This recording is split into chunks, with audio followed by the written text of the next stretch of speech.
كاين خافو سارا ستار چالاکوانی سیاسی ئامینە ئەحمەد چالاکوانی کۆمەڵگەی مەدەنی خۆبەخش بافەرمون بۆیرم بەناوی خۆی گەورە و میهرەبان دیارە ئەمەوەکو ئەزانی ئەمڕۆ ڕۆژێکی هەم ڕۆژێکی گەورەیە و هەم ڕۆژێکی لێبیر نەکراوشە بۆ گەلی کورد گەنجێکی وەک من بێتە پێشەوە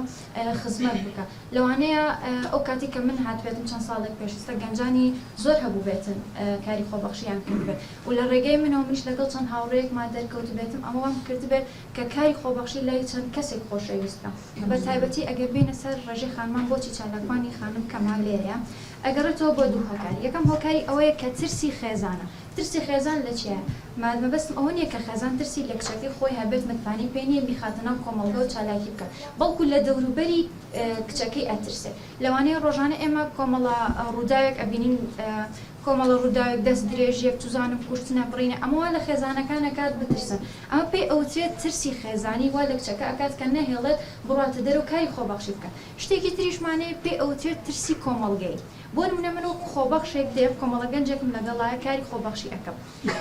لەوانەیە کۆمەڵگەدان بە منە نەنێت بڵێ ئەمە کچێکە ناتوانێت خزمەت بە کۆمەڵگە بکات لەوانەیە ئەگەر کوڕێک بێت یا خۆپیاوێک بێت توانایەکی زیاتری هەیە ئەتوانێت کۆمەڵگە زیاد بەرەو پێش